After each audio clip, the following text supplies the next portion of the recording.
Kaya yan ang pruweba ko at proof ko sa inyo na magkaiba na tao. Ibang tao si BBM, ibang tao si Amy Marcos.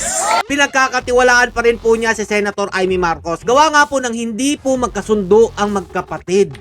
Basta kumapit po dito sa kampo po nila PBBM Romualdez, tagilid din po ang kanilang sitwasyon. Gaya po nito ni Gov Gwen. Akala kasi nila makakadagdag puntos ito kapag umanib sila sa bagong administrasyon. Yun pala, yun yung ikababagsak ng kanilang political career.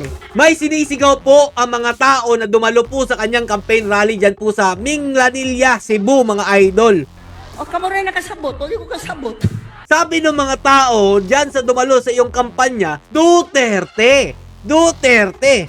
Tanggapin nyo ang katotohanan na halos lahat ng mga inendorso nito ni PBBM at umanib sa kanya, congressman, mayor, councilor, governor, lahat po ng kumakandidato ngayon na umanib o kumampi po dito kay Bongbong Marcos Jr., tagilid talaga.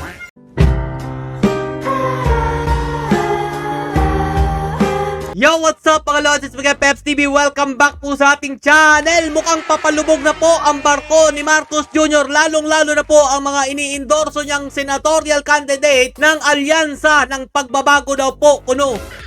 Anak ng tinapay naman, oo, dahil mga lodi, kung napapansin nyo, nung una po nilang paglabas at pagpapakilala sa kanilang kandidatura bilang kaanib ng alyansa para sa bagong Pilipinas, eto nga po mga lodi, nung una po, 12 pa po sila, kompleto pa po, pero kalaunan, unti-unti pong nababawasan ang sinasabi po nilang solid ang kanilang samahan.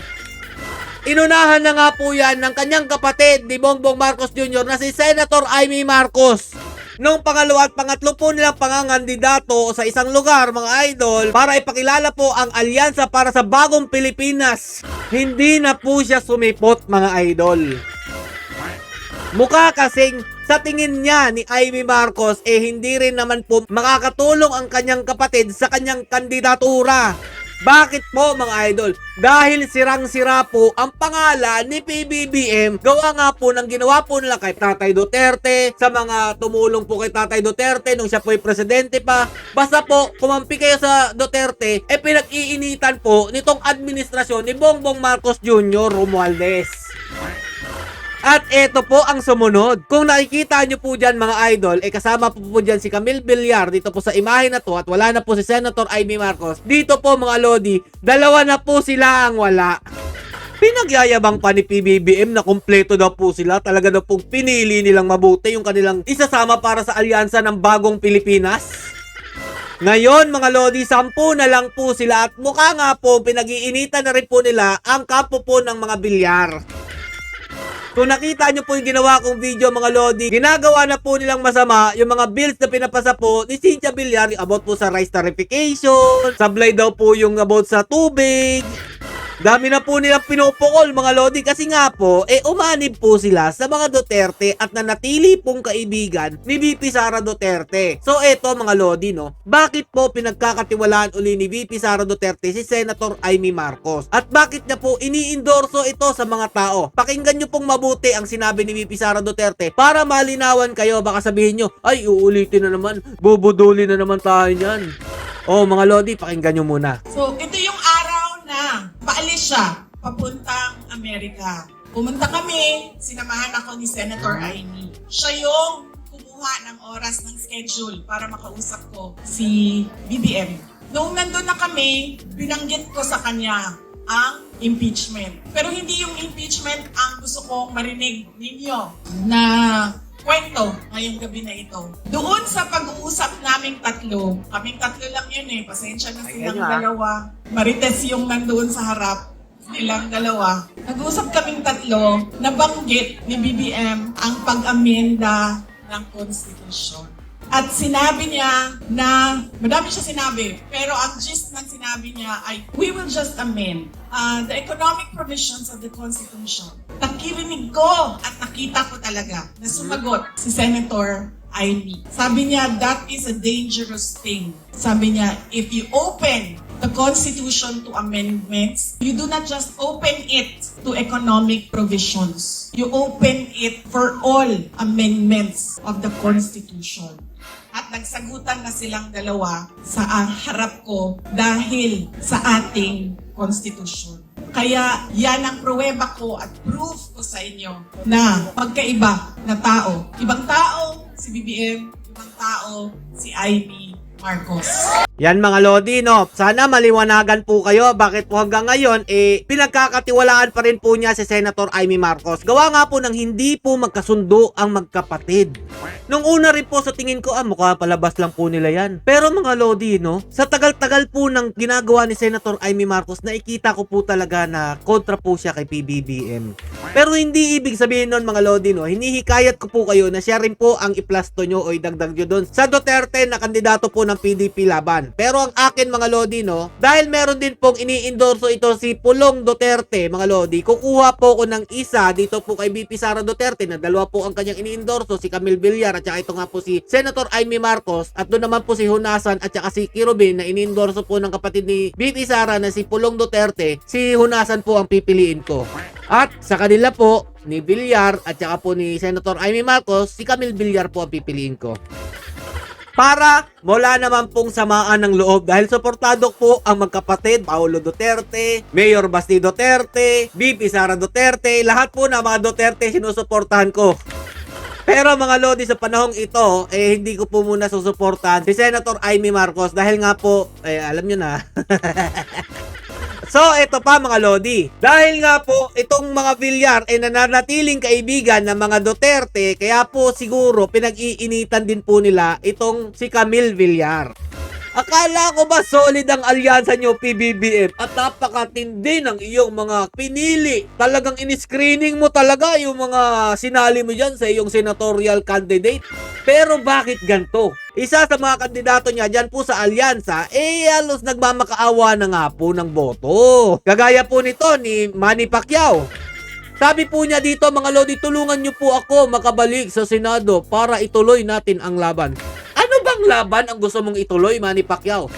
Pag nanalo ka sa Senado, ipapakulong mo na talaga si Imelda Marcos? Diba yan ang iyong talagang adikain, tumakbo kang presidente ng ating bansa? Tapos ngayon nakipag-alay ka dito po sa anak ni Imelda Marcos na si PBBM? Sabi pa niya dito, tulad ng sinabi noon ni General MacArthur, I shall return, tulungan niyo po ako makabalik sa Senado para ituloy natin ang laban. Giyera kontra kahirapan at kinabukasan ng bawat Pilipino. Manny Pacquiao. Gusto pang makaisa na naman, no? I'm not against your advocacy, Manny Pacquiao, pero yung nandun ka sa Senado, wala ka namang ginawa eh. Kung di mag-absent, wala ka naman masyadong naipatupad na batas, hindi mo nga matulungan yung mga kababayan mo o mga kalugar mo dyan sa Sarangani. Tapos ngayon, tatakbo ka ulit sa Senado. Kaya po pala sobrang pagsusumamo ni Martin Romualdez dahil nga po, alam nilang tagilid na po ang kanilang mga manok. Please lang. Please. Straight alyansa. Dinin natin lahat sila. Walang iwanan dito. O walang iwanan. Pero nag-iiwanan na po sila mga idol. Kung makikita nyo po sa larawan mga Lodi, gusto na po yatang lumipat nito Manny Pacquiao, ni Tolentino. Dahil nga po, di ba, si Tatay Duterte nagpanalo dito? Di ba, inendorso rin po si Manny Pacquiao ni Tatay Duterte, kaya po naupo yan bilang senador?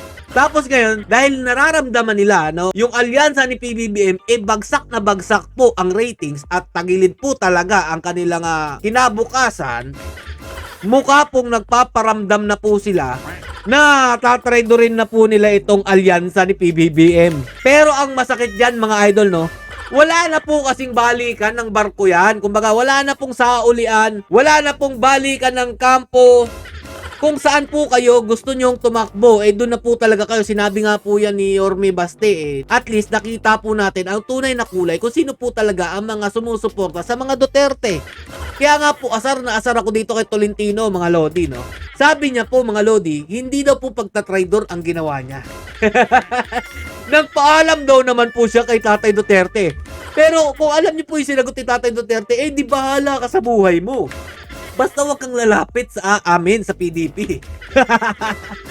Tapos nung nalaman yung tagilid na yung barko ninyo, parang gusto nyo bumalik sa mga Duterte. Halos lahat po ng mga iniendorso po ng Bagong Pilipinas, bagong mukha ni PBBM, wala po talaga mga lodi. Ang bababa po ng ratings. Kung tumaas man po yung ratings nila, sila lang po ang nagsusurvey nun. Eto nga po mga lodi, no, kahit nga po sa mayor, sa governor, mga congressman, basta kumapit po dito sa kampo po nila PBBM Romualdez, tagilid din po ang kanilang sitwasyon. Gaya po nito ni Gov. Gwen. Dati po mga lodi, siya po ay number 1 supporters ni Tatay Duterte dyan sa Cebu. Pero ngayon mga idol, grabe po ha ang ginawa niya. Lumipat po kay PBBM pagkatapos po siyang tinulungan nitong mga panya dyan po sa kanilang lugar sa Cebu. Iba po talaga nagagawa ng kapangyarihan. No? Akala kasi nila makakadagdag puntos ito kapag umanib sila sa bagong administrasyon. Yun pala, yun yung ikababagsak ng kanilang political career. Tingnan nyo po mga lodi kung anong naging epekto ng pagkampi niya o pag-anib niya dito kay PBBM. Pakinggan nyo mabuti ang kampanya niya sa kanilang lugar. Maayong gabi, Minglanilla. Maayong gabi, Sugat Capital of the Philippines. Oh, bigay na bigay ah. Wow! Wow! Ano?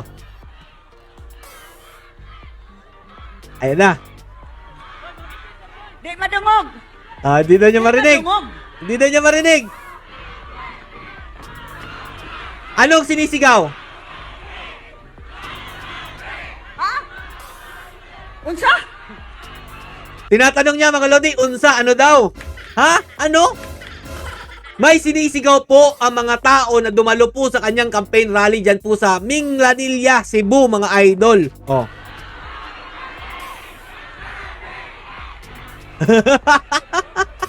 O kamo rin nakasabot, hindi ko kasabot. Sabi niya mga lodi, kayo lang nakakaintindi, hindi ko maintindihan. Ito, tuloy pa natin. Unsa? Ano? Unsa daog na mo? Ang layo naman nun. Sabi ng mga tao dyan sa dumalo sa iyong kampanya, Duterte. Duterte. Tapos pinalalabas pa niya dyan sa kanyang mic mga lodi, ano? Daog na mo? Sabi niya mga lodi, ano? Panalo na ako? Ganun, parang ganun eh. Pero alam ko, Madam Gwen, rinig na rinig mo yan.